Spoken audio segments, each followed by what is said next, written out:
Hello সবাইকে, আমি Manisha. Unscripted Manisha চ্যানেলে তোমাদের সবাইকে ওয়েলকাম। আজকে তোমাদের সাথে শেয়ার করব আমার সরস্বতী পুজোর একটা গেট রেডি উইথ মি, মানে আমার সাজকথার গল্প তোমাদের কাছে শেয়ার করব। আমি জানি তোমরাও বেশ সকাল সকাল উঠে সাজগোজ শুরু করে দিয়েছিলে। ভিডিওটা দিতে একটু লেট হয়ে গেল। আমি সেদিনকে একটা স্কাই কালারের ব্লক প্রিন্টের শাড়ি পরেছিলাম। শাড়িটা আমাকে গিফট করেছিল দীপের বাবা, মানে কাকু। এই প্রথমবার সরস্বতী পুজোয় দীপ আমাদের বাড়িতে এসেছিল। যদিও এসেছিল, মানে আসার কথা ছিল আমাকে দেখতে আসছে, কারণ আমার শরীরটা ভীষণই খারাপ, কিন্তু ওই যে মাঝখানে সরস্বতী পুজো পড়ে গেল, তাই ভাবলাম একেবারে সরস্বতী পুজোতেই আসুক।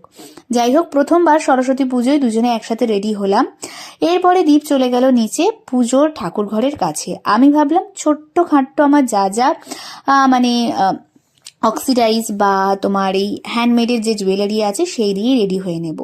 এরপর ধীরে ধীরে রেডি হয়ে নিলাম। যেহেতু শরীরটা খুব খারাপ, তাই প্রথম থেকে ডিসাইড করেছিলাম যে চোখ মুখের ওপরে যে স্ট্রেসটা পড়ে রয়েছে তার সাথে হালকা সাজগোজ করলে বেশিই ভালো লাগবে। সরস্বতী পুজো বলো আর দুর্গাপুজোর অষ্টমীর অঞ্জলি বলো, প্রত্যেক মেয়েরাই এই দিনটার জন্য ওয়েট করে থাকে কখন সুন্দর সুন্দর করে সাজবে। একটা ছোট্ট আমি আংটি পরে নিয়েছিলাম সোনার, এটা আমাকে গিফট করেছিল দীপের মা, মানে কাকিমা। যাই হোক, আমি অলমোস্ট রেডি, ঠাকুরমশাইও চলে আসবে। চলো টাটা, দেখাবে না।